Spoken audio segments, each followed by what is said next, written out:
to this session on the information environment and its role in electoral integrity. I'm very much looking forward to the presentations. I already had the chance to read the papers beforehand, and they are all very interesting. Looking forward to learn more about the studies that are going to be presented. My name is Philipp Müller. I'm working at the University of Mannheim in Germany in the Media and Communications Department, and I'm also chair of the Communication and Politics Division of the German Communication Association. So yeah, pretty much a good fit to this panel.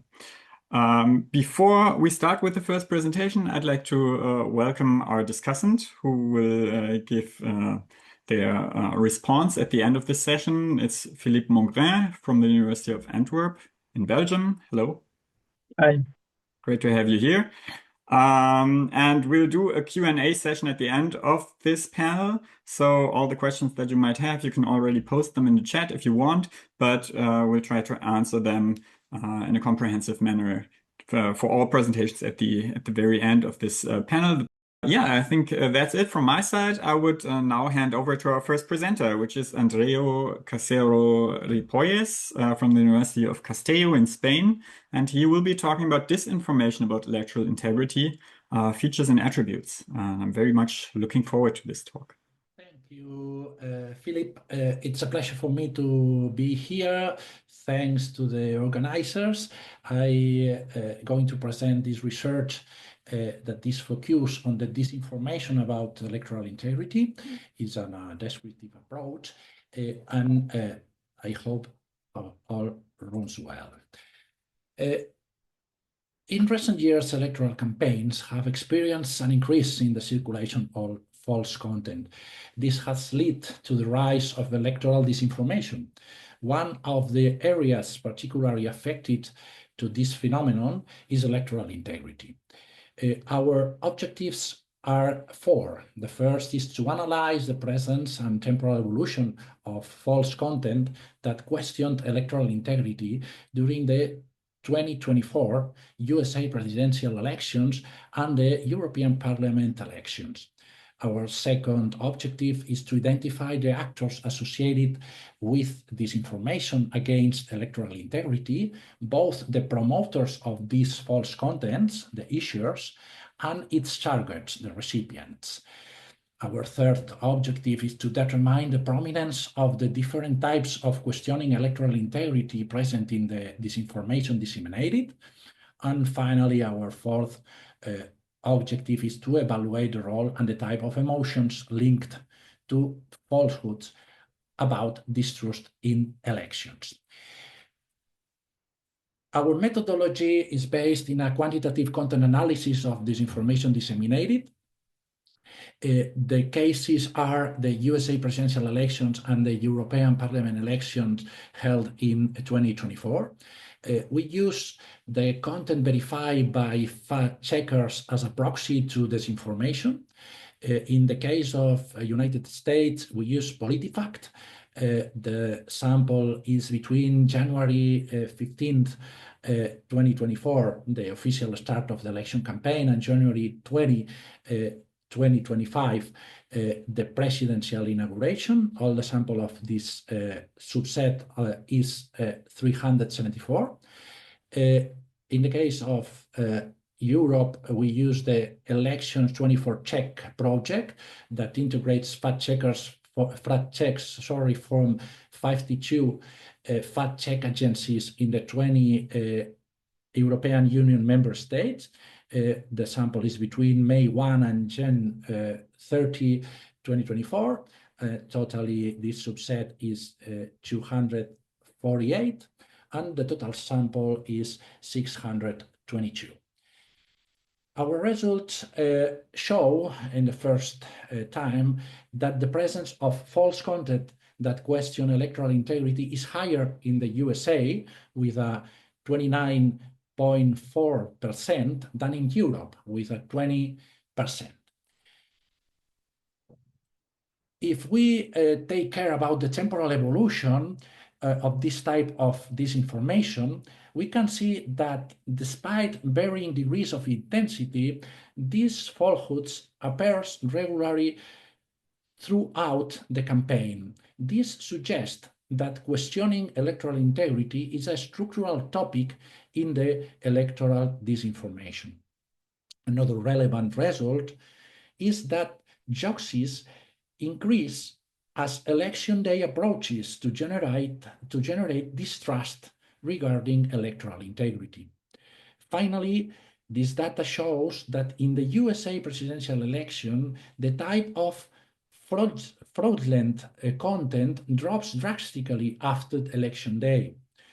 Nevertheless, in the European elections, the 46% of the disinformation circulated after the polls closed. Also, we can see the case of Europe that every day we have at least one false content circulated. Regarding the actors, we distinguish between issuers, those who spread the falsehoods, and recipients, those to whom the false content refers. The main issuers that spread disinformation are anonymous users, followed by influencers and celebrities in both electoral campaigns. Especially is higher the percentage in the anonymous users. It's relevant to note that political actors such candidates or other politicians are behind, especially in Europe.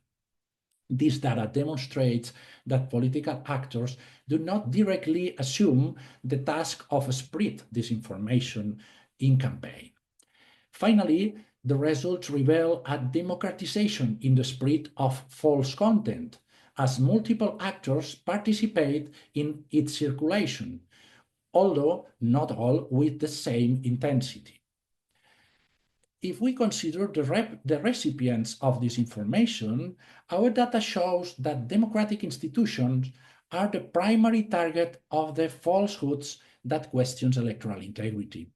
This category includes electoral authorities, judges and courts, and parliaments, among other public bodies. This reveals that the aim of this information is to discredit and delegitimize the elections as one of the pillars of democracy. Taking the classification by Norris et al. 2014, we distinguish between different types of questioning electoral integrity in disinformation.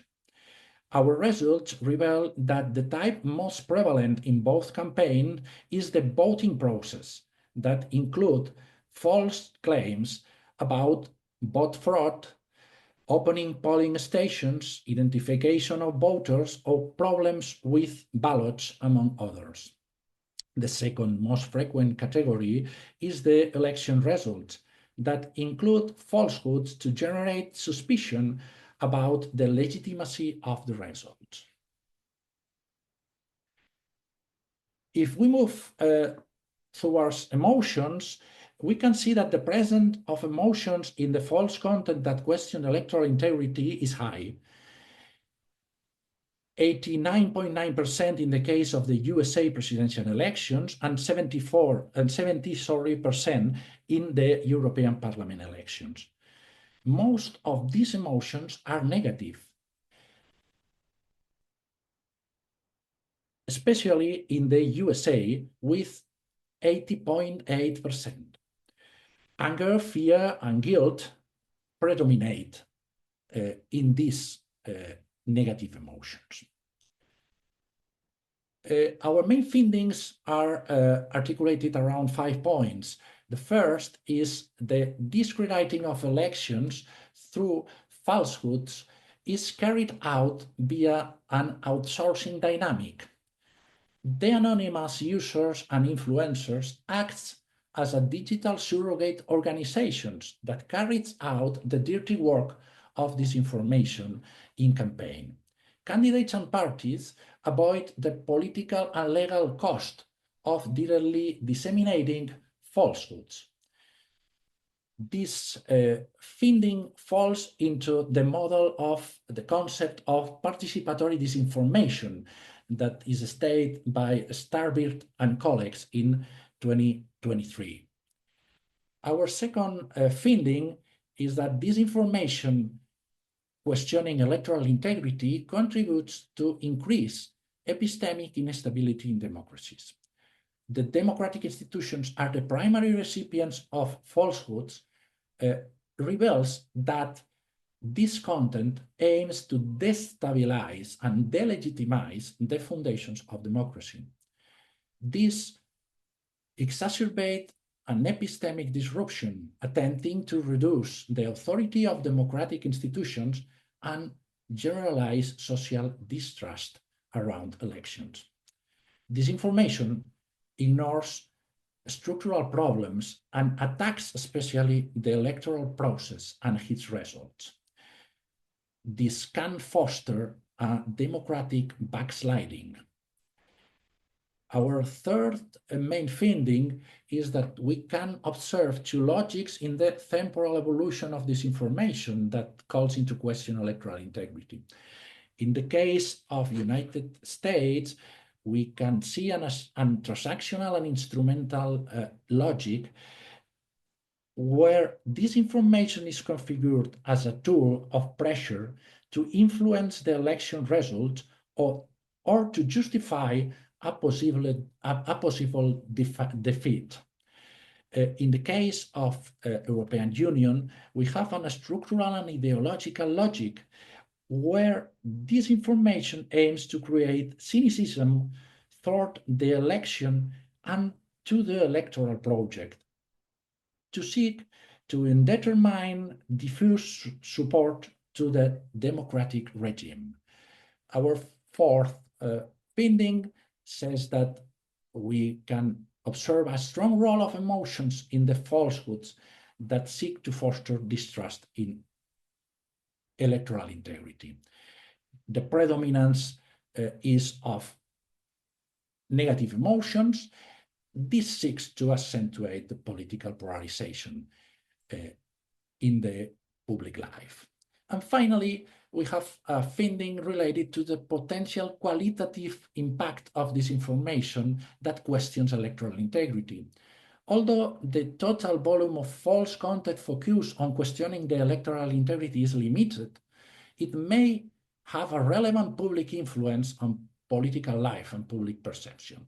If we consider that the public perception of fair elections is internally constructed, bears little relation to reality, and is influenced by partisanship, and also the conspiracy theories strongly influence belief about electoral fraud, false narrative of distrust in electoral integrity can have a potentially significant impact on the public, regardless of their quantitative limitations. If disinformation that discredits elections can be connected to the divisive political dynamics, their effect can be amplified based on a post-truth and political polarization dynamics. The research is funded by two programs, a regional program from the Generalitat Valenciana, the government of the region of Valencia, and a module, Jean Monnet, funded by the European Union. And this is all for my part. I'm very happy to be here, and I list for any questions that you can have. Thank you. Thank you very much, Andreu. That was a very interesting overview for both the US and Europe of narratives that question electoral integrity. I think very important research that you've been conducting there. Next up, we have Mateo Villamizar Chaparro from the Universidad Católica del Uruguay, presenting on behalf of two co-authors. I think there's been an update to the co-authors list. Maybe you can tell us about that, Mateo. And he'll be presenting on an experiment that was designed to increase political participation. Thank you, Philippe. Thank you for the organizers and for Philippe as well to provide some comments today. Today I'm going to be presenting some ongoing research with two co-authors, Carolina Bernal and Mónica Pachón. They were both there sort of when I was sort of like submitting the manuscript, like one didn't get in, but so that's why the change is there. So we want to start or I want to start the presentation just sort of like showing that, young adults are one of these groups that are not being as engaged in politics, right? And we see these in a lot of places, particularly sort of in the US. And here I'm just showing you some data that shows sort of like these new voter turnout data. It's like very, very small comparatively with other groups. And this is not only sort of like a US phenomenon, but it also happens in a lot of democracies, right? Here we can see sort of like some low youth turnout in the last Namibian elections. We do see sort of like historically a lower voter trend in France.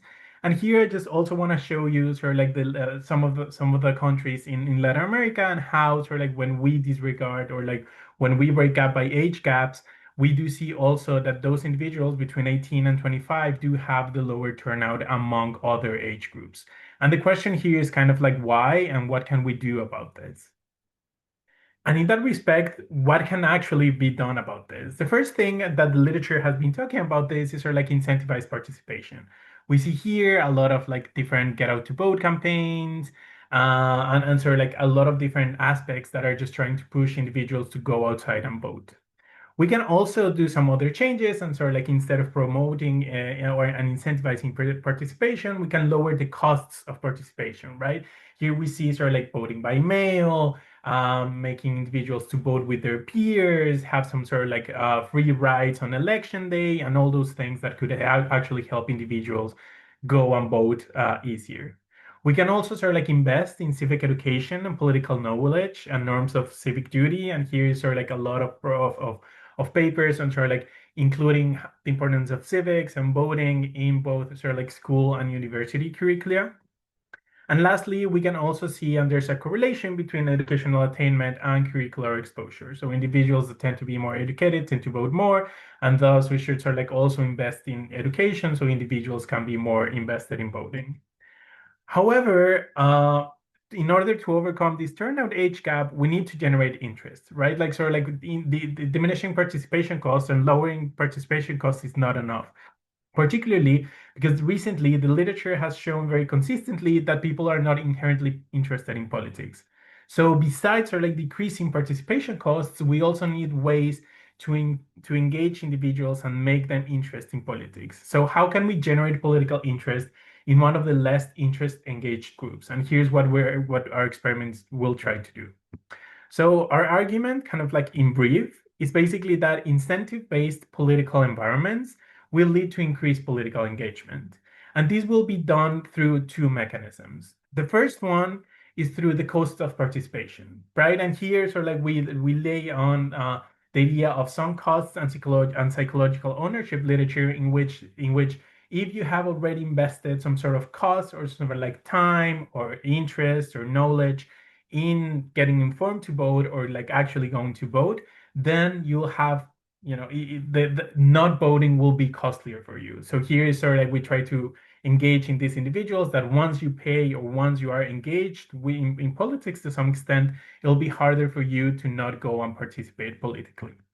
The other thing is sort of like the value of political information, right? And here we say that we should sort of like try to generate in like environments where we actually are interested in the value of political information rather than just like being thrown everything to you. We're sort of like trying to generate places and like environments where like getting informed about politics is cool, interesting, and that also will lead to an increased political engagement. We have three main hypotheses in this paper. The first one is that increasing the value of political information incentivizes political engagement, which just comes to that second mechanism that I just described. The second hypothesis goes back to the first mechanism. It's just like costly participation raises the psychological stake and incentivizes political engagement. And the third hypothesis is that more valuable information and costliness may interact in shaping engagement. So how are we trying to answer this question? So the first thing is that we are focusing in Bogota's 2023 mayoral election. And here I just want to go through two things. The first one is this was a very competitive and uncertain race. Polls fluctuated substantially across the top three candidates. The one candidate was like winning in one day, and then 2 days afterward, they were last. So these make the elections very, very interesting. There was no clear front runner for much of the campaign because of this, and forecasting actually required a lot more knowledge than usually in like some elections entail. The second thing is that this was also a very highly salient institutional context. First of all, there was the first time that a new electoral rule was included where like individuals could avoid the runoff elections by just winning for more than 40% of the votes and have that 10% lead on the second person who was after them. Polls also underestimated the magnitude of the winner's victory, and the runner-up was like actually quite unexpected. Everyone was sort of like expecting for like a run of elections, and that didn't happen. So this was like very, very interesting and very, very highly political relevant.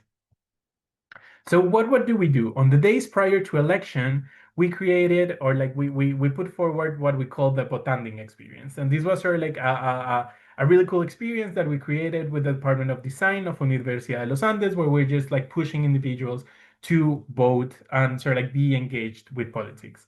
This project initiated in 2019 and actually has been grown into a social activity that every time that there are elections in Colombia, it happens at the university. In 2023, in this last campaign, we were able to engage over 800 students, and this is sort of like the normal number of individuals that get sort of like interested in this experience overall. The interesting thing about this is that this is an intervention well done inside a university. It's done outside of the classroom and beyond political science students, which is most of sort of like the literature on political participation in youth have been sort of like focusing in the later years.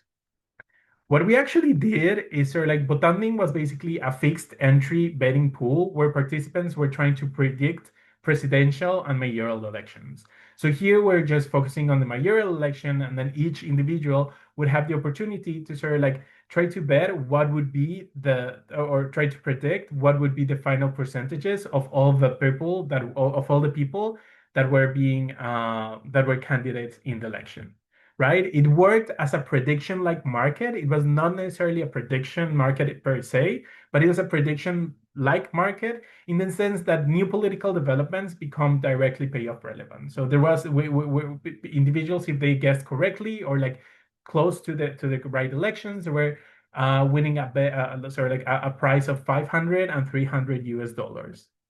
Participants paid 50 cents in order to possibly win these $118 from if they get the closest to the elections. So what we did is that we conducted a factorial experiment where we divided our sample twice. First, we randomized individuals if they were being subsidized the entry to this betting pool. So in this sense, 50% of individuals were subsidized and they didn't have to pay those 50 cents, and the other 50% they did have to pay it. Then after that, each individual was randomized again, and they were given the possibility of either updating the results or not updating the results. Those who updated the results could have until the day before the elections to update the results. The idea here is sort of like the subsidy is changing the costs of participation, and the update is sort of like changing this information environment and incentivizing individuals to get a little bit more informed about elections. Individuals who won, and here you can see us sort of like posing with the two winners of this thing, they have to present an I voted document that is given for those individuals that vote in Colombia. So even if you had the closest prediction, if you didn't show this I voted document, you won't be able to get the benefits for us. This I voted document is also interesting and important in Colombia because it can give you access to sort of like some discounted fees in certain education packages in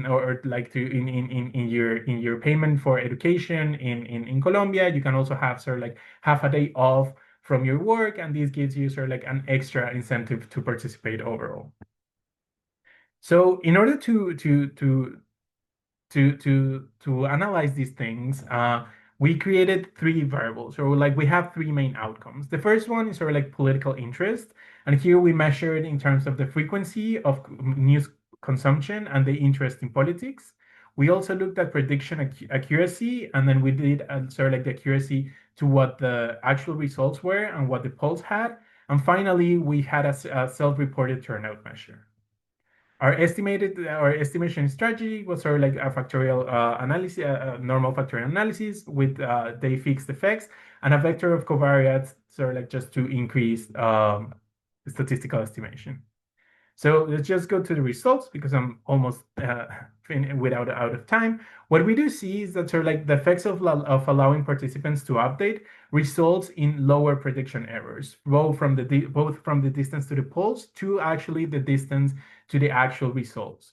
We also do see sort of like a slightly increase in political interest. In terms of costs and lowering the costs, we don't see any statistical significant results. And sort of like this suggests that that lowering just participation cost is not enough to generate sort of like enough interest in these sort of like individuals to go and participate. Now, there's a very small and statistically significant at the 10% about turnout, and we can discuss that in the Q&A. Finally, sort of like the effects of the interaction between providing the subsidy and allowing individuals to update, we don't see any statistically significant results, which means that each one of these mechanisms operate, or at least suggestively, they operate on two very different ways. We do find some suggestive gender differences in which male students are a little bit more interested than female students. They have a lower prediction error, and they do have a lower prediction error to the polls that were running in Bogota at the time. In terms of age, we do see that updating increases political interest among 20 to 25-year-olds, reduces forecasting error among 18 to 19-year-olds, and it also reduces the distance from polling averages among those between 20 and 25-year-old. We also see that informational gains are strongest among first-time voters, and interest responses are concentrated in early adulthood. We do had some issues in terms of attrition, but I'm gonna be skipping this part for this presentation. And just sort of like to summing up, the opportunity to update predictions increases reported political interest and improves the accuracy of electoral forecasts. We do see that in contrast, subsidized participation does not directly reduce informational engagement, but it's associated with lower turnout, suggesting that costliness may actually weaken some behavioral commitments to voting participation. Political interest may also be less about lowering costs and more about making politics instrumentally consequential for individuals. Small, well-designed incentives can shift how young adults process political information, even without increasing turnout. And finally, if institutions want engagement, they may need to redesign environments so that political information carries tangible stakes and not just lower barriers. Thank you very much. Thank you so much, Mateo. Very interesting findings that you've brought to us today. I'm sure there's going to be a lot to discuss about, many questions that people might have. So I'm looking forward to the discussion later on. Next up, we have Dagong from SUNY Geneseo in the United States, who will be presenting together with Andong Yang from the University of Hong Kong about strategic alignment and social media behavior of US Congress members. The stage is yours, Dagong. Hi, everyone. So this is Dagong. I'm from SUNY Geneseo. Again, thank you so much for the organizers at the EIP conference, and thank you so much for the session chair and our discussant. So our research is about the strategically loyal Republicans and prisoners dilemma Democrats. The title is House of the Rising Sun. And our co-authors are Andong Yang from Hong Kong University of Hong Kong, Chernykh from Rochester, Atsky from RIT, and Enso from UC Riverside. So our research is motivated by the democratic backsliding concern. One of the reasons is the cult of personality around the party leader. So this will erode the separation of power. And therefore, the legislature, because of this cult of personality, they are going to stop checking the executive and instead defers to the leader. And the member can fail to reflect local constituents for two reasons, right? So the first one is the loyalty career channel. So they are fear punishment from the party leader for deviating from the party agenda. Another one is from the voter preference channel. So that's a representation failure. So the constituents themselves going to treat the leader's signal as dominant over their own issue preference. So for our citing, we use Trump as a important or significant salient figure, and his true social posts issue high salient signal every day, and that rapidly structure elite attention and partisan messaging. So our empirical question is to ask, when a salient party leader shifts position, how do members of Congress respond, and to what extent does the response depend on the leader's cue versus constituent preference? And our research based on three literature, and so the first one is the representation failure, because we assume a Congress member should exercise independent judgment in service of constituents' interests, not merely transmit their view, right, but also to defend the local interests.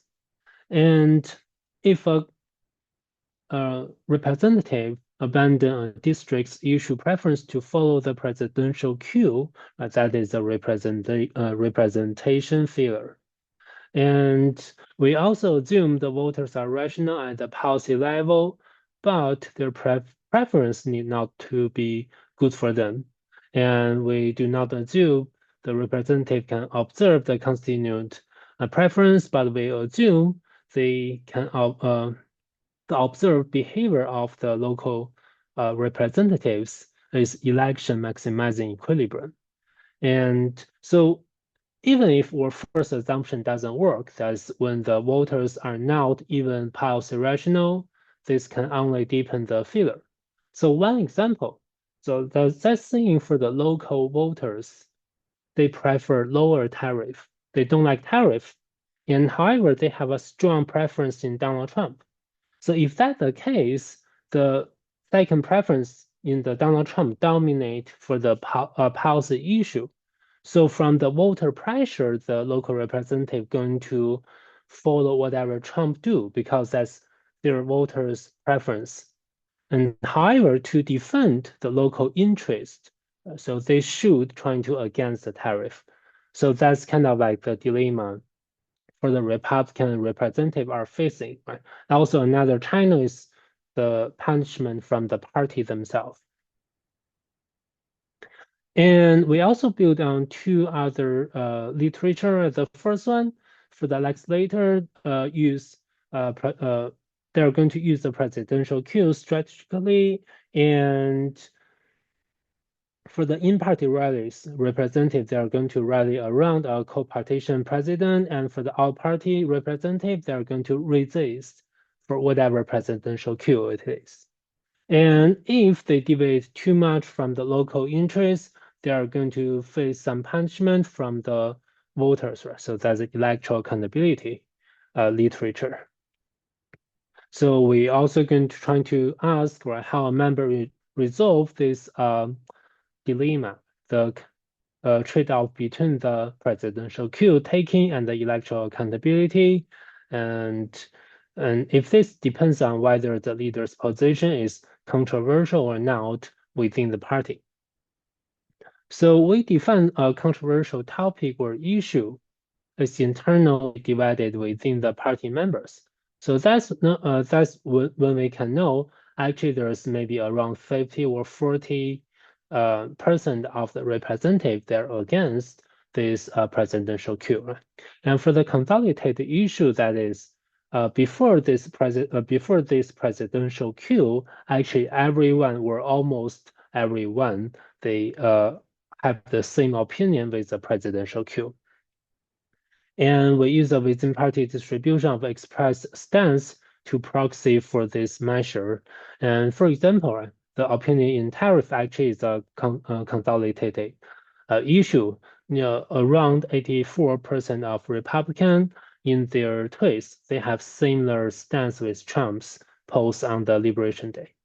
And for the Ukraine war is the controversial topic within Republican Party. So there's around 50% Republican, right, they split evenly on this topic, right? 50% support Ukraine, 50% against aid to Ukraine or blame Ukraine, should be responsible for the Ukraine-Russian war. And so this introduced us dilemma or traps to the Republican.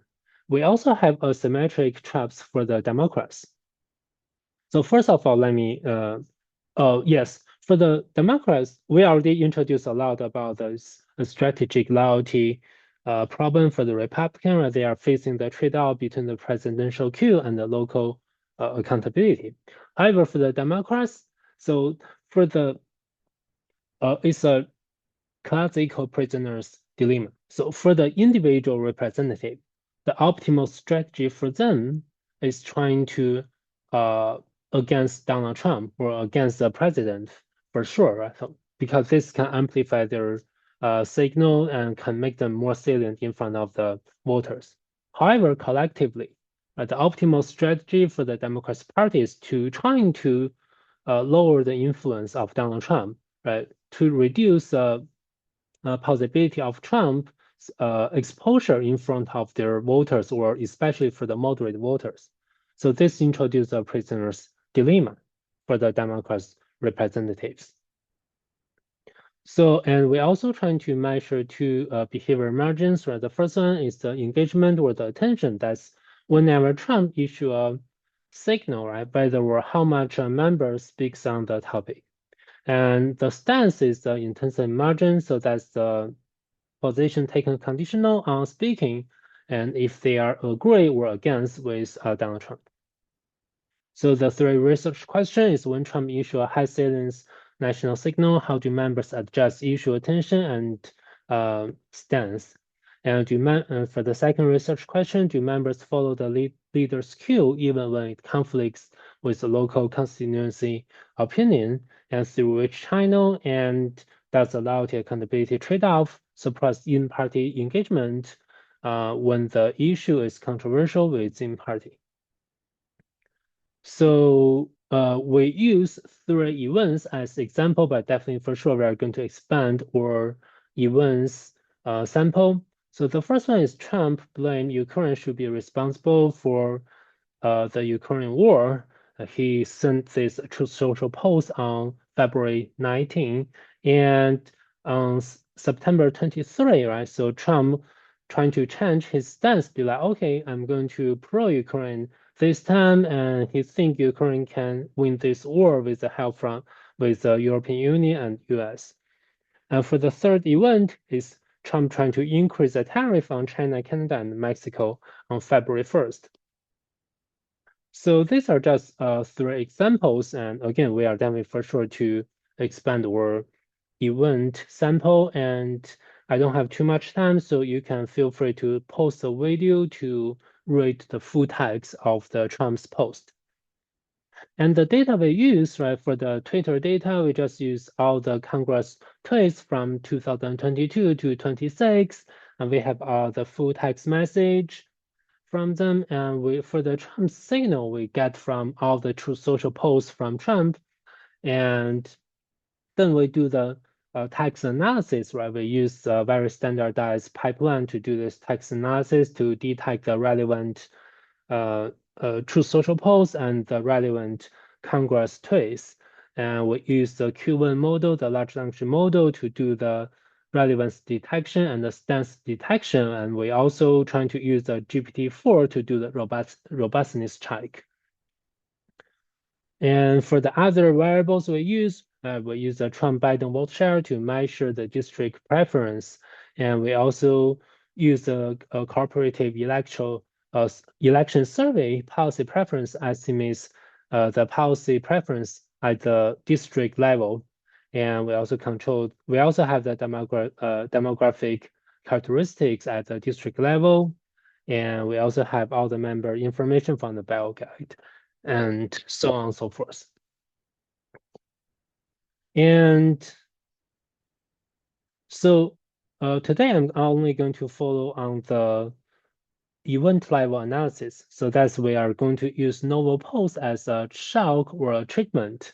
So then we are going to use regression discontinuity in event, trying to get the causal inference or the causal effect from Trump. So and again, we have two behavior margins, right? Does the legislator engage with the topic at all, or condition on the engagement? What is their stance? And here's our identification strategy. And on the left-hand side is a two outcome variable I just introduced, and the coefficient of interest is this beta. So this measure the within member change at the time TE, right? So that's when the Trump issue a salient signal, or when Trump posts on something novel or some really unique issues, right? For example, all of a sudden he blame on Ukraine, or all of a sudden he tried to support Ukraine, all of a sudden he tried to increase the tariff. So that is a coefficient of interest we're trying to measure at here. I just skip the pipelines very standardized, and so I think we have the slides available, so you can read our slides if you're interested. And so here are some examples about the irrelevant case twists. We label them as 0, right? For example, this one, the border crisis, is a national security threat. We have to stop the flow right now. So that's actually is about the immigration one, right? So it's irrelevant to the Ukraine. But for the label 1, label 2, we detect them as a relevant twist, right? So we just use those one with a confidence score higher than 0.75%.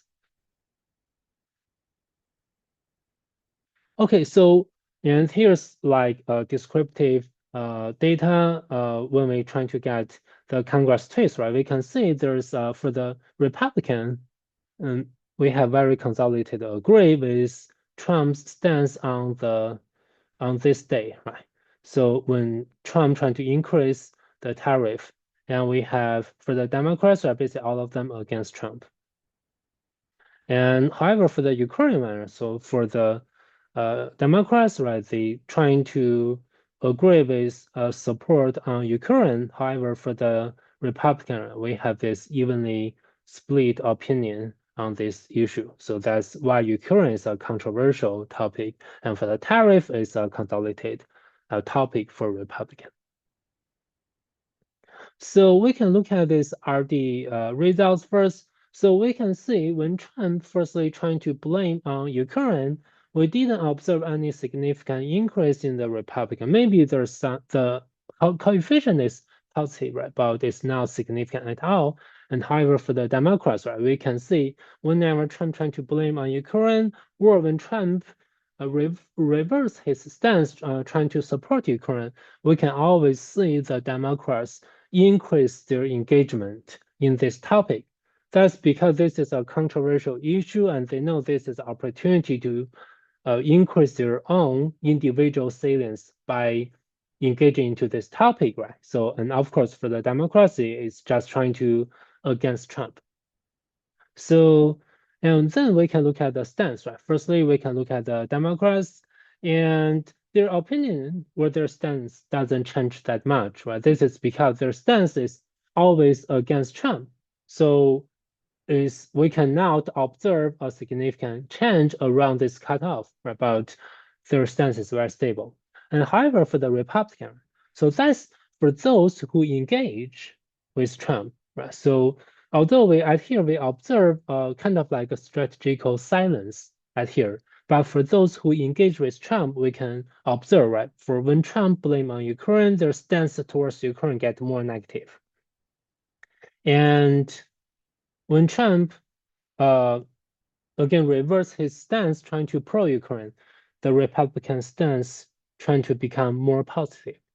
So that thing we can see basically the Republicans, they just follow this presidential cue, right? So that's whenever Trump sends whatever signal, they just follow him. And however, when the topic is controversial, for some Republicans, they just trying to be silent. And we can see which one sent the strongest switch in their, sorry, it's not switch, it's a change in their stance, right? It's from the high Trump vote share district and from the low local support for the Ukraine. So that's this still, right, support our theory that's okay.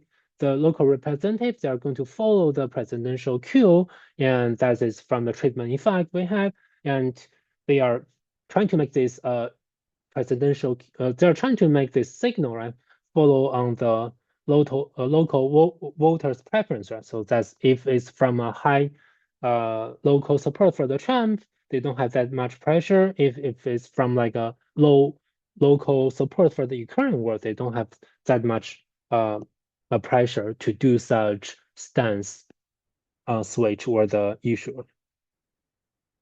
So, and let's go to the next topic, that is the tariff topic. And for the tariff topic is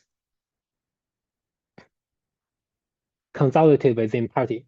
So whenever Trump trying to increase the tariff, we can see for all the Republicans, doesn't matter wherever they from the high Trump district or the pro-tariff district or the anti-tariff district, we can see for the Republican representatives, all of them increase engagement. And again, for the Democrats, right, they increase engagement, trying to increase this individual representatives salience, right? And they're trying to against Trump. So we can see everyone trying to talk about this topic, arrest by Trump. And how about their stance?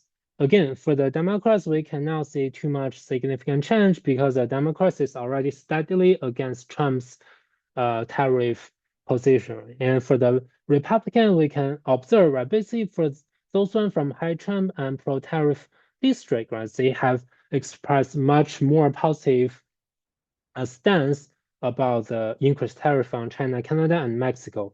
And for those from the high Trump district, but the local who anti-tariff, right? So we still observe a positive effect, but it's not that significant. And for the magnitude, right? So it's also half compared to the local who pro-tariff. Again, so we can see basically for whatever presidential queue we have at here, right? So we observe this treatment effect from the presidential queue. And however, simultaneously, right, they also trying to account for the local preference for Donald Trump and also account for local preference for this issue. But we can, but with like a more events we include into our sample, I think we can try to construct a structured model to estimate, right, how much weight they put on the presidential queue and how much weight they put on local preference to the presidential, to the preference to the presidents and preference to a specific issue. So basically that is our finding in the research, and let me come to the conclusion. The takeaway is the cross-pressure, the Republican are going to be quiet, right? So for those who do tweet along with Trump, for a controversial topic, and for the Democrats, they are going to amplify parties exactly where loud opposition is most costly, right? So that's introduce the prisoner's dilemma for their party. And for a consolidated topic for the Republican, right, they are going to mobilize fully on consolidated agenda items, and for the Democrats consistently to counter signal. Right? So that's the continuous prisoner dilemma for the Democrats face. And for the next step, right, we are going to finalize our stance labeling and the relevance labeling using the large language model and validate with a human gold standard. And we are going to expand our event window, right? Maybe we are going to make it to 40 or 50 events to study. And we are also trying to get a more clear way, empirical strategy to disentangle the representation failure, right? Whether they're from the voter demand or loyalty pressure. Again, thank you so much for your time and to watch our presentation. And any questions or comments are very welcome. Okay, thank you so much. All right, so we move on to Svitlana Chernykh from the Australian National University, who is presenting also on behalf of, I think, a changed or added list of co-authors compared to the program. Very interesting topic too, artificial intelligence and electoral integrity. I'm looking forward to your talk, Svitlana. Thank you so much. So this is a paper co-authored with Constantas Anhueza Petrarca and Serafine Myers, all from Australia. I think everyone is in different parts of the world at the moment, so I'm the only one here, I think, presenting, unless Constanza will join us later. I'll try to make this short so we finish on time for enough discussion time. Standard outline, I'll talk about the puzzle, question and literature, hypothesis, research design findings, and implications. The puzzle that started this paper is about the impact of generative AI on elections. So we know that generative AI is becoming a routine feature of election campaigns and voters are concerned. These numbers are from a survey in Australia, but I'm sure that we could find a similar responses from around the world. And Andrea's presentation was very interesting and I think is very relevant as well, showing how prevalent misinformation is in elections and how it's affecting voters. We have reviewed the literature, and I don't think it needs introduction in this panel, but just to go quickly over it, we found at least 4 mechanisms that different authors hypothesize that threaten electoral integrity when it comes to generative artificial intelligence. So Goldstein et al. And Krebs and Krina talk about the LLMs producing fluent human-like text at near zero cost, and AI propaganda that find nearly as persuasive as human written. Chernykh and Citron talk about Chernykh and Sintok talk about synthetic audiovisual content and how it affects elections. We have also Doba et al. From 2021 talking about AI tailoring deceptive content to demographic and psychological vulnerabilities at scale with minimal public visibility. And finally, we have again Krebs and Krina talking about the volume itself and how it affects elections. Now, we contribute to this literature by asking a question about how do voters evaluate elections when generative AI is used. Let me see, in political campaigns. And we sort of clarify this question by sort of having 3 sub-questions. The first, we want to see how does the government regulations of AI-generated content shift voters' perceptions of electoral integrity? The second question is, does the Electoral Commission identification of AI as a major threat change citizens' trust and evaluations of elections? And finally, does the partisan use of AI, one party versus most parties, influence citizens' assessments? Let's see. Okay. So as you can see, we have sort of 3 dimensions and we have 4 outcome variables. There is a lot of hypotheses, so I would really appreciate feedback in terms of how to scale this paper down or maybe focus it on 1 or 2, but I'll try to present all of them. So this is our preliminary hypothesis, and I'll have them in the graph here. I'm not going to go over all of them, but you could see that the plus sign will indicate a positive relationship, negative sign, minus sign will indicate a negative relationship. So you can see our 3 independent sort of variables that we'll be manipulating in an experiment. Government regulations, whether they've been implemented or not, major threat identified by Electoral Commission or not, and whether we present that the widespread use of AI has been done by most parties or perhaps only one party used AI. And we have as our outcome variables 4 main things we're interested in. Obviously, first, trust in election results. So we're asking if citizens, voters trusted in election results. The second one, whether the voters approve of the government approach to AI regulation. The third one, whether they support investigation by Electoral Commission into the instances of AI. And final question about the whether they think that other voters can identify AI-generated content. And this is sort of comes from literature that talks about that usually voters think that they can identify AI content, but they are worried that other voters may not be able. And this is their concern about AI impact on electoral results. We do conduct a vignette experiment that has been nested into Australian Election Monitoring Survey. We have done this last year, right before the election in March and April 2025. So as you can see, we have 3 independently manipulated factors: AI regulations, AI threat assessment, partisan division of AI use, one party versus most parties. This is sort of an example of how it has been framed. Again, we have a total of 8 scenarios. Now, I think the results are probably the most interesting thing here. So when I'll present the descriptive statistics to start with, and then we do have regression analysis as well.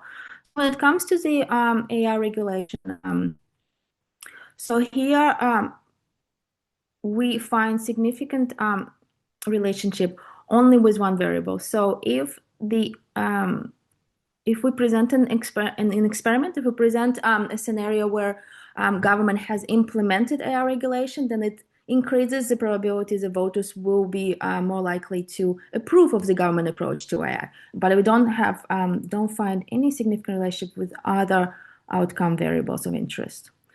When we look at the AI threat to electoral integrity, so here we're looking at the manipulated factor of whether Electoral Commission have identified AI as a threat in a particular election or whether it did not identify. And we find actually significant relationship with two outcome variables.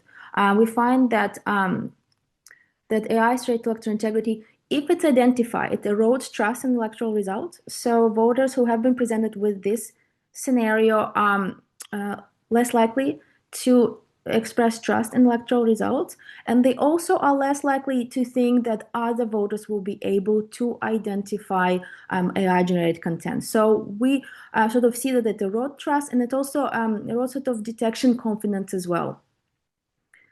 And the third one is AI partisan use. So here, single party use versus the most parties used AI. And here the results are a bit interesting. We find that if we say that most parties use the AI, voters don't actually worry that much, right? But if we say that one party uses AI, then there's support for investigation by Electoral Commission into these instances. So they are much more concerned if only one party uses AI as opposed to most parties using AI. So when we do conduct regression analysis, and there's a lot of variables there, so I'm just presenting sort of the main results, and I'll talk a little bit about control variables if we have time. So we do find sort of support for some of our hypotheses, as you can see, very consistent with descriptive statistics. And we also conduct a couple of two-way interactions, and we do find some significant results as well. So in particular, we find that AI regulation is supported when a threat is publicly acknowledged by the Electoral Commission. We find that support for government action decreases when AI use looks systematic as opposed when AI looks systematic and threatening. And finally, we do find that concentrated misuse worries voters more about detection than widespread use. So again, very consistent with our descriptive statistics. Now, I want to talk about something that we found not supporting our hypothesis and actually going into a different direction. So when we started this experiment, we thought that more AI use in campaign should produce more demand for oversight. That it will show that the AI is widespread, that all the political parties using it, and that it will create more concern among the Australian voters. So widespread use should mean more support for investigation by electoral commissions, right, than single party use. We do not find support for that. We find that the voters are mostly concerned when only one particular party uses AI. So it seems the voters seem to support institutional oversight when one particular party sort of stands out by use of an AI and all the other parties do not. And I'll talk a little bit more about what that means for us. So this is just a quick summary of our findings. Again, it's a lot here, as we had about 12 hypotheses. And again, with sort of thinking about how to parse it out into different papers. And you can see that some of them supported, and the one that I just spoke about is a reverse relationship. But I think the most important thing is to think about what that means. All this information, right? And I think there's a couple important implications to think about for governments and electoral commissions, political parties, and voters. To start with governments, AI regulation results in support for government action. So it seems that at least Australian voters are much more supportive of government actions if they know that government has taken steps to regulate AI. It doesn't mean that it regulates it effectively. We didn't present any information about how effectively it has been regulated. We just said that either AI was regulated or not. And just this even simple scenario has dramatically, significantly increased the support for government actions. And we also find that the effect is the strongest was paired with public threat of acknowledgement. So if the Electoral Commission has openly came out and acknowledged that AI has been a threat in a particular election. When it comes to electoral commissions, we find that threat assessments are not neutral information. When electoral commissions declare that there has been AI threat to elections, as they openly sort of acknowledge it, it erodes trust in election results, and it also erodes the trust in other voters being able to detect AI generated content. So just coming out and saying that there was a threat and the Electoral Commission is investigating does not really help the voters. They need something more. So communication strategy here we think matters. We're not arguing that the Electoral Commission should not declare or not acknowledge that AI threat have been that the elections have been exposed to AI threat, but probably thinking about how to communicate it to the voters might be very important. When it comes to political parties and candidates, so as I mentioned here, is a bit of a surprise. AI used by a single party triggers support for investigation, but the diffused adoption normalizes technology. So if all political parties use AI, the voter seems to sort of accept it, normalize it, and think this is how it is, and there seems to be no institutional pushback. And finally, for voters. So voter confidence depends less on the technology itself than on the behavior of the government and electoral commissions. But we also do find, and something that I don't speak about in this presentation, but it is in the paper, that pre-existing AI attitudes and other control variables, as you can imagine, age, gender, strongly shape attitudes toward regulations and investigations. I do have extra slides for these control variables, but I don't want to go over my 10 minutes, but I'm happy to talk about it in the Q&A. Hopefully I didn't run through this too quickly, and thank you very much. And I really appreciate comments and suggestions and everyone attending from different parts of the world. Thank you very much, Svitlana. Also very interesting, very important study in the light of continuing discourses on the threats that digital technologies pose to democracy. What are actually the effects of those discourses? Very interesting perspective, I think. Yes, so these have been our 4 presentations. I'm now looking forward to the comments by our discussant, Philippe Mongrain from the University of Antwerp. Great. Thanks. I should say I moved on from the University of Antwerp to now working at the VoxPop Lab, a survey company, which collects data for social science research. So if you don't know about us, check us out. We can always help you with your research projects. So I was really happy to read these 4 papers. I think they were great. So I'm going to start with the first one by Andreu about disinformation. Really like the paper. And I think the paper's most interesting finding deserves a bit more emphasis. So I would say the electoral integrity literature usually treats elections as a long chain that includes campaign rules, media access, voting, the counting of votes, results, dispute resolution. And yet the falsehood in this data set, the data set you discuss, tend to focus on the most, I would say, dramatic and visible part of the process. So voting, counting, and results. And so that mismatch, I guess, suggests that disinformation follows drama, if I can say it that way, and public visibility, and not necessarily the parts of the electoral process that experts might see as most structurally vulnerable. And so I would consider maybe making this contrast perhaps the organizing frame, of your paper's discussion, and perhaps even in the abstract of the paper. So that's my first comment. I was also wondering how comparable are the US and EU or European samples. So the US, on the US side, the data comes from one organization, PolitiFact, over about a year, I believe.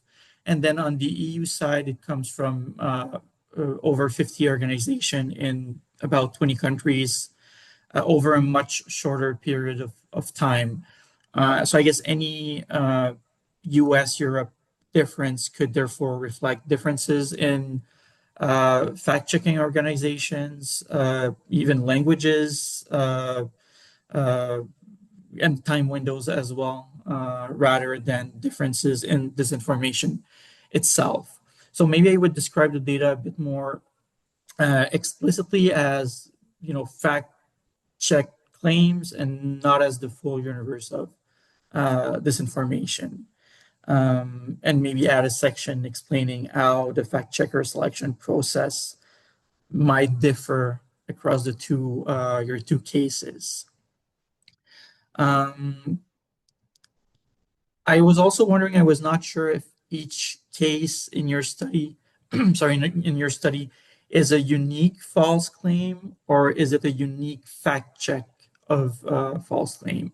So I guess with 52 fact-checking organization in Europe, working across, different countries and languages. So the same viral hoax or falsehood may have been checked more than once, I guess.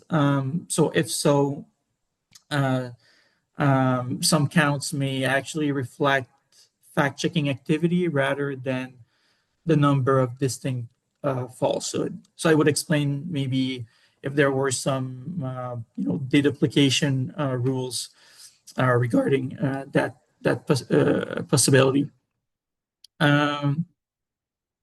I was also wondering a bit who actually counts as the issuer of a claim, because fact checkers often, it seems, attribute a false claim to the person or the account whose post they checked, which may be an anonymous social media account, but the same claim may have its origin in political elites or influencers or partisan media before being repeated by the anonymous source or the anonymous users.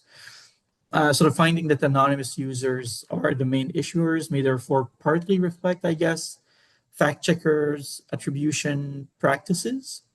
And so I would maybe acknowledge this, if this is relevant in your opinion, I would acknowledge this extra layer of filtering and, where possible, code whether elites or institutional versions of the same claim were also circulating.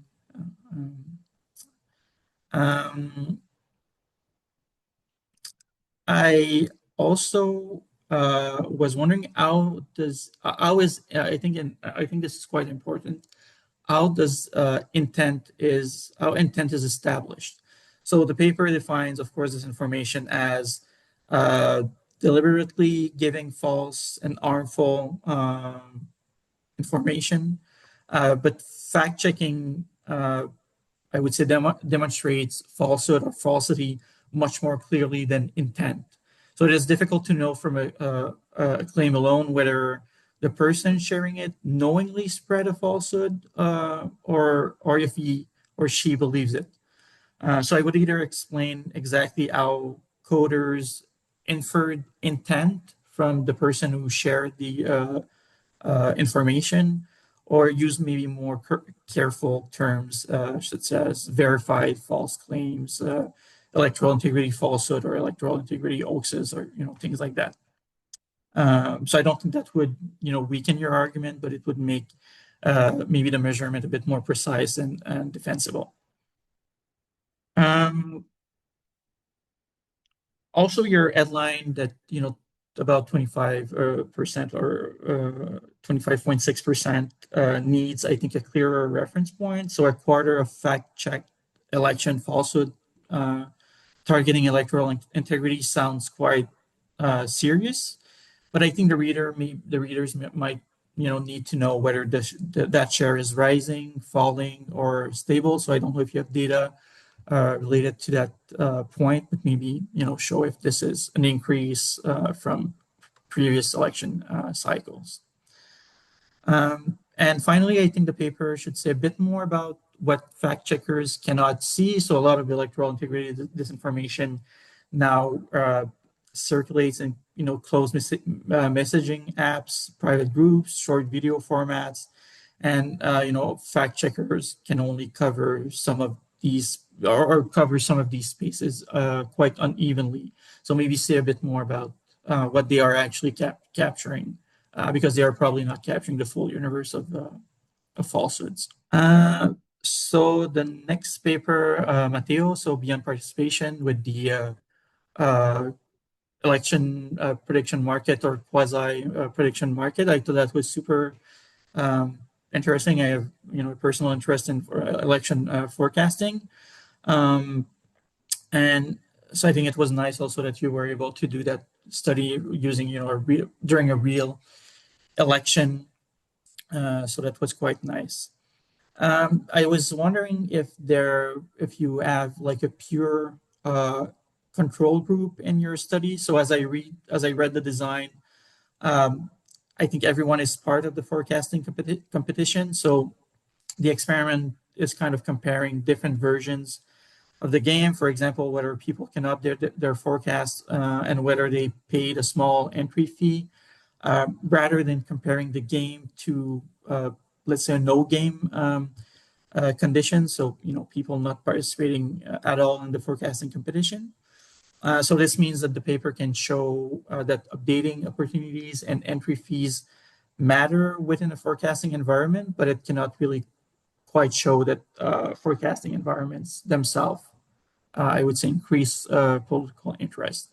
So I would either frame the claims more clearly around the design features of the forecasting competition or add a comparison group, of course, in a future study, add a comparison group outside the competition. I was also wondering how should we interpret the turnout result, given that voting was tied to the price.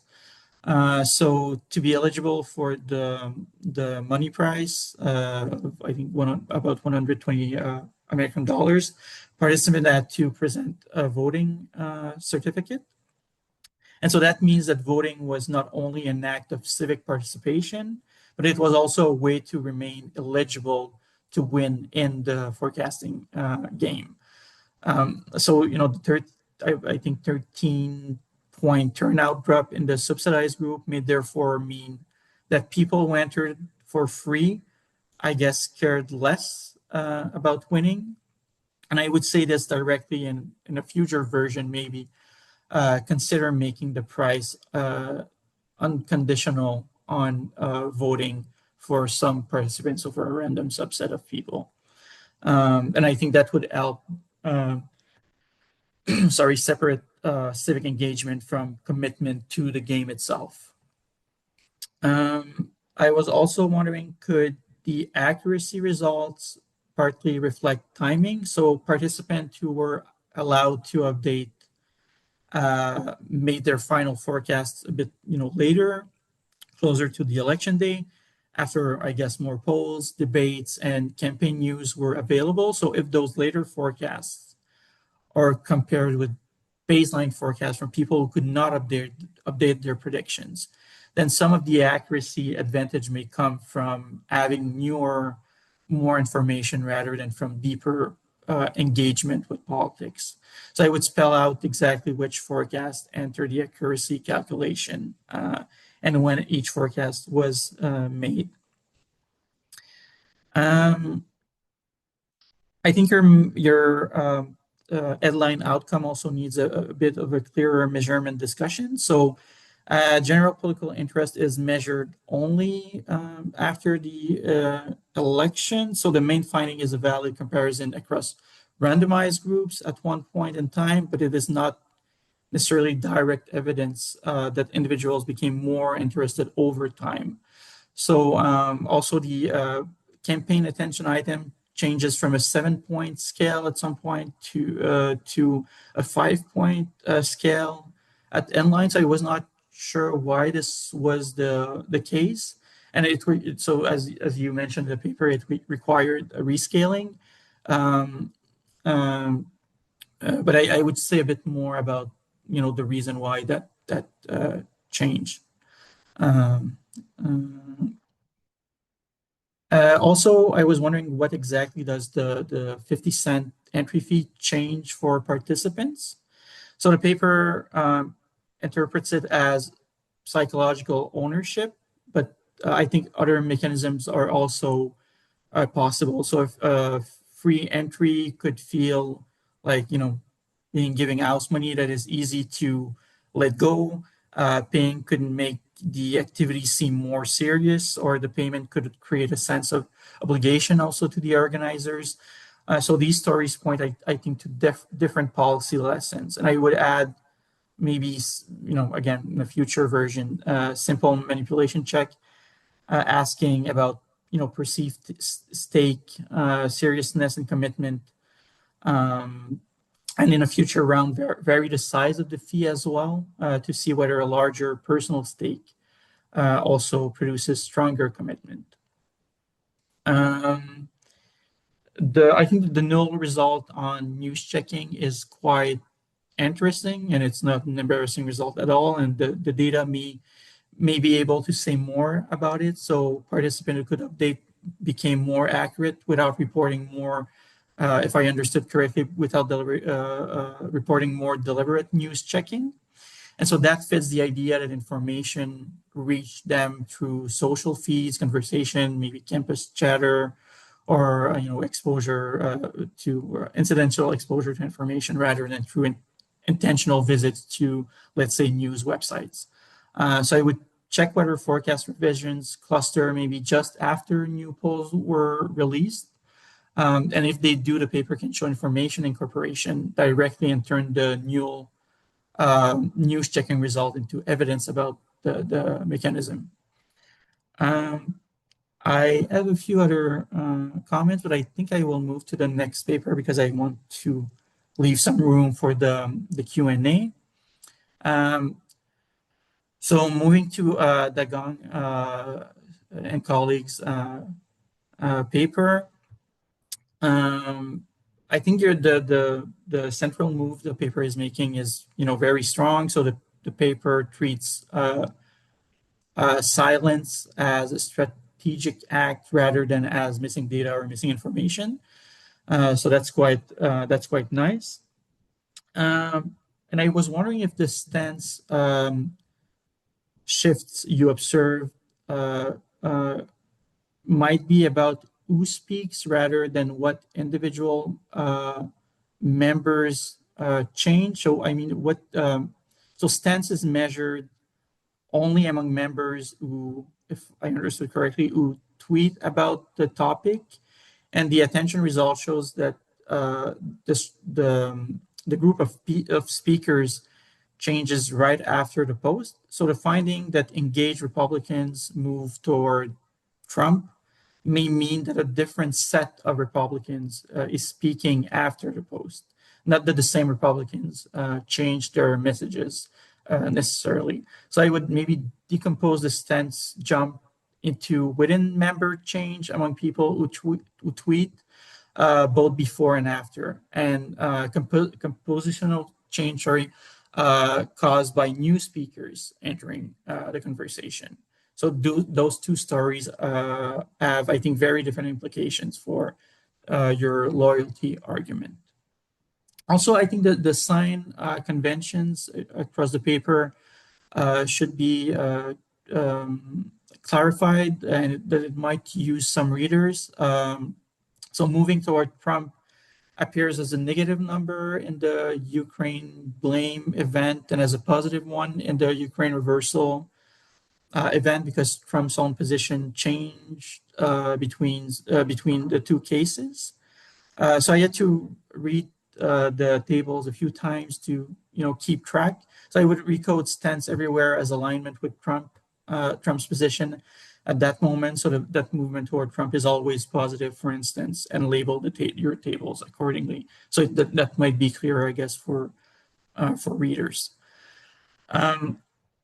One question I had also is, is silence on X actually silence? So members of Congress also speak through, different channels, floor speeches, press releases, newsletter. local media, and maybe some other platforms. So some conservatives may also have reduced their use of X or shifted attention elsewhere during that period. So a Republican who goes quiet, I guess, on X may therefore be speaking more loudly somewhere else, or may simply be drifting off the platform. So I would validate the silence results against at least one alternative channel, such as press releases or other stuff, and show party level baselines, posting volumes over time, so readers can distinguish strategic silence from just the drift of platform drift. I was also wondering, why are you maybe there is a very good reason for that, but I'm not sure. Why are you excluding retweets and quote tweets? So maybe if you could say a bit more about that. And I think you should also give the readers baselines for the effect sizes in the study. So for instance, a 3 percentage point jump in topic attention means something very different, I guess, if members usually devote like 2% of their tweets to Ukraine than if they normally devote 15% of their tweets. So maybe say a bit more about that. And then moving to the final paper by Svitlana and colleagues on AI. I really like the paper. I think it asks a very nice question. I also like the 2x2x2 vignette design that you're using in your study. You have quite a large sample as well. That's nice. And I was wondering, what do respondents think a government package of AI policies actually means? That I guess that can be a bit vague. So regulation could mean, labels, disclosure rules, takedowns, bans, penalties, public education, platform obligation, and or a mix of these things. So people might react very differently to each tool or measure. So I would either narrow the claim to the effect of, broad institutional action, which is what the current treatment is actually measuring or doing, or unpack regulation into more specific policies or policy tools in a future design, of course. But I believe the current treatment is very useful, but it might be a bit too bundled, I guess, to tell us which regulation people actually prefer. I was also wondering, is in that context, is lower trust always a bad outcome, in that specific setting? Because if there really is a serious AI, threat, so lower trust may actually reflect just normal concern rather than a democratic arm. So I think the paper should distinguish between illegitimate erosion of confidence and informed awareness of risk. So I guess lack of trust can be seen as just normal in that case. Another thing I was wondering about is what happened to the respondents who answered not sure or prefer not to say, or those kind of answer categories. So I think the experiment sample has over 3,600 people, but the main model includes to 2,600 or something like that observations, depending on the outcome you're looking at. So for a topic that is defined by uncertainty, those excluded responses, or I guess just not just like statistical noise, if the treatments themselves make people more uncertain, which a major threat message plausibly could do, then dropping those answers may affect the estimates as well. So I would show the rates of not sure, prefer not to say responses by treatment conditions, and consider treating uncertainty maybe as its own outcome, so an outcome it's in its own right. I think also to make it clearer to the readers, your interaction results should be shown visually. rather than mainly being described in text, so that could make it a bit clearer for the readers. I think also the investigation outcome appears to have like a ceiling issue, because support for the National Electoral Commission investigating the campaign is already quite high. So I think it's like 4 on a 5-point scale in almost every condition. So that leaves, I believe, little room for the experimental treatments to increase support even further, which may help explain the mostly no results for that outcome. So I would maybe acknowledge this a bit more in the paper. It was also another question I had, and again, I have some more comments, but I guess I'm gonna just end with one so we have more time for Q&A. So were there attention or comprehension checks in the experiment? So, vignettes experiment often depend on respondents noticing details of, short scenarios, and the treatments here, I believe they turn on quite subtle differences in wording, such as whether AI did or did not pose a major threat.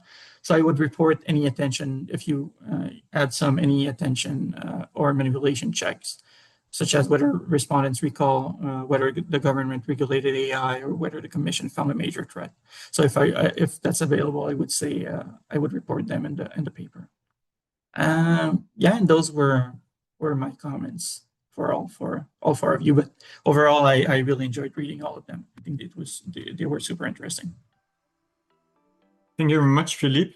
I can imagine that the presenters now feel the urge to respond to those comments, but looking at the time, I would first give the opportunity to all the other participants of the panel.